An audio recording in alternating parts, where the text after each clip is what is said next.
You're hearing other coaches, you're hearing Becky talk about when you let the physicality happen, people get hurt, there's fights.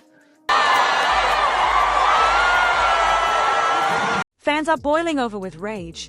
And honestly, can you blame them? The WNBA just assigned the exact same referee crew that turned the Lynx Mercury game into an unwatchable disaster to oversee the Indiana Fever versus Las Vegas Aces semifinals. That crew, Isaac Barnett, Randy Richardson, and Janae, has already become infamous this season for reckless officiating, inconsistent calls, and outright negligence that left players limping and coaches suspended.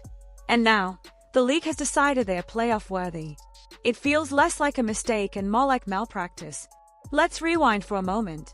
The firestorm began in the Lynx Mercury matchup when Alyssa Thomas made what looked like a clean steal from Nafisa Collier in the closing minutes. At first glance, all ball. But the replay told a different story. Thomas cut across Collier's body, threw her completely off balance, and in full motion, Collier went crashing. No whistle. No protection. Nothing. The refs let it go, and that one moment sealed the Lynx's fate. Minnesota had fought hard, winning rebounds, getting to the line, but in the end, the referees swallowed their whistles, and Phoenix walked away with the game. That single sequence set off a storm.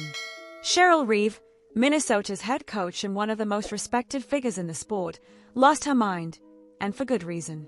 She watched her star get hacked repeatedly with zero calls. Collier left limping, clearly in pain. The officiating crew just shrugged it off.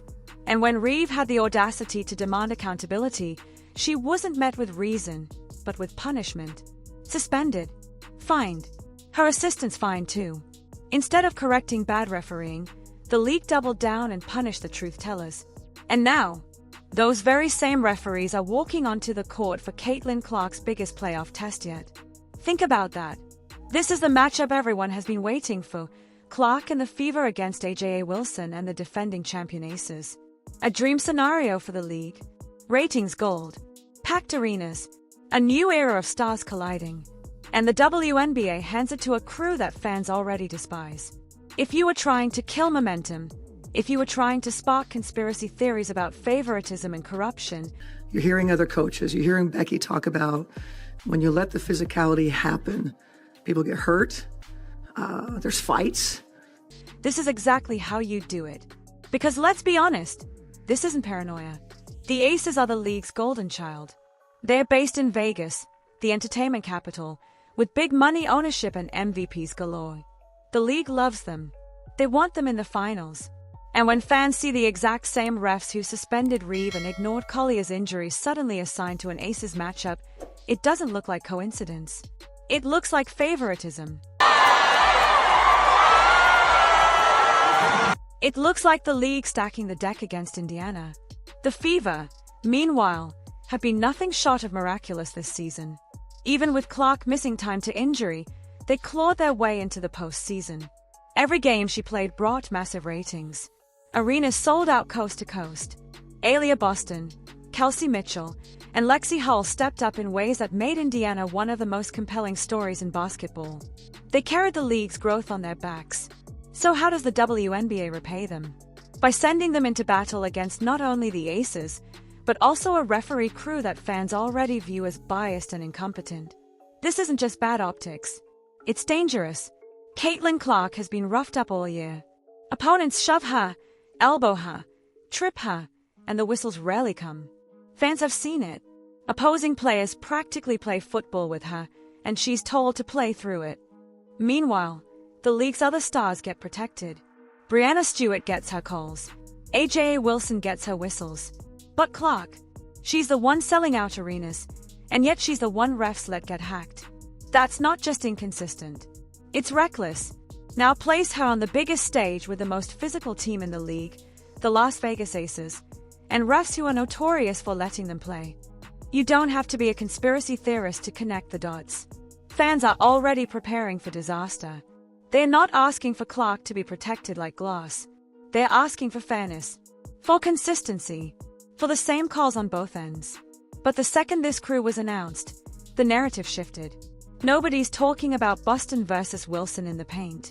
Nobody's talking about Mitchell's speed against Jackie Young. Nobody's talking about Clark's logo threes. Instead, everyone's asking, will the refs ruin this series too? And that's the ultimate tragedy. A semifinal with this much talent should be remembered for battles on the floor, not the crew holding the whistle. Yet here we are, with fans screaming rigged under every league post, calling it corruption, questioning whether the WNBA even wants Clark to succeed. That's how bad it's gotten. The officiating has become the story, overshadowing the very players who should be shining brightest. It's not just fans, either. Rival coaches like Becky Hammon have warned the league about this exact problem. When you let games get too physical, players get hurt, tempers flare, fights break out. Instead of listening, the league doubled down on chaos. That's why people are calling for leadership changes. Because growth doesn't come from ignoring your audience. Growth doesn't come from sabotaging your own stars.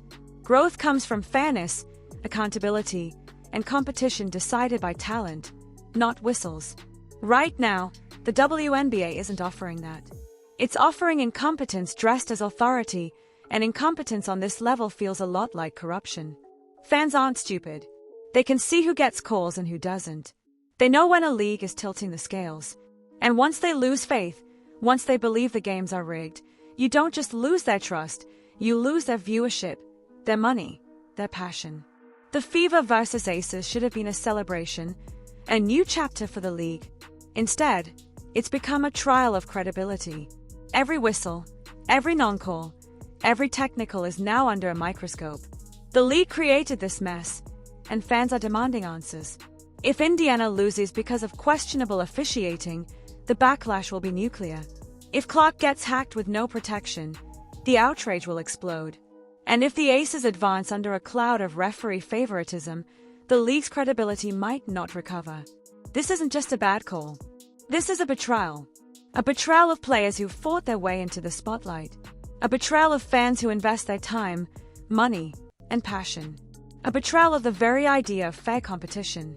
The WNBA wanted growth, but instead of embracing its new era, it's choking it with the same old problems. And until they fix it, every game will feel tainted, every star will feel vulnerable, and every fan will wonder if they're watching basketball or manipulation disguised as sport. Do you think the WNBA deliberately stacked the deck against the Fever, or is this just pure incompetence? And more importantly, will you still trust the league if these refs ruin another playoff series? Let me know what you think in the comments below.